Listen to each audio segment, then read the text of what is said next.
snatch grip pulls. There's a huge debate over whether you should be doing high pulls or what people consider regular pulls. So we're going to go over the difference of each and why each one's important, and see maybe which one you should be focusing more on.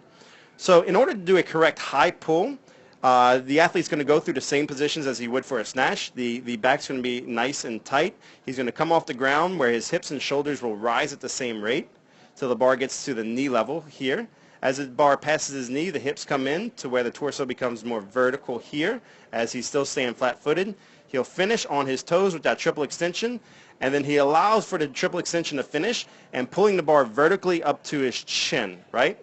So let's see another good rep of that. So again, goes through really good positions, comes up, brushes the thigh on the way up, finishes with the traps, and then after the traps finish, the elbows come up and through with the weight, okay? And again, one more, finishes with the traps, elbows come up and through. What we see a lot of times when we program high pulls is people actually do this. They'll start with good position, they'll get here, and then they end up pulling themselves to the bar. Most of the time it's because the weight's too heavy for them to be doing a high pull. So if your high pulls are looking like this, to where you're pulling yourself towards the bar just like this, right, then you're doing them incorrectly. It's not going to transfer over to lift, because if you would have snatched like this, where would that snatch go?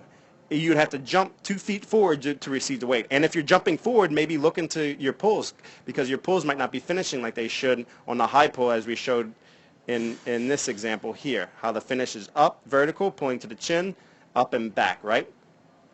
So inversely, you have what we call regular pulls, where the athlete will come up on their toes, they finish straight armed here, and then their elbows might break naturally, but the athlete's not actually trying to pull the bar with their elbows. They're actually just letting the natural break after the triple extension. So again, here for a regular pull, the athlete will come, finish straight armed, and then his elbows break just naturally. He's not trying to pull the bar up to his chin. I honestly feel that this is the best form of a pull, because, yeah, you're allowing the arms to break naturally to allow for the vertical transition of the bar, and you're not actually trying to pull the bar up any higher, because actually in a lift, you're not actually pulling the bar any higher. What happens in the lift is once you reach triple extension, the elbows break, and this is the moment when the athlete pulls himself under the bar, right? So doing high pulls could be a great exercise, especially for athletes that keep pushing the weight out front. They're not reaching that true vertical extension. So you might want to put those in with your athlete, but maybe at a little bit lighter percentage, maybe at like 60 or 70% of their max, just to reinforce keeping the bar close up into the chin. But ideally, I feel like these are a little bit better, because they teach more of the natural progression of the elbows breaking, and then the athlete's going to drop underneath the weight.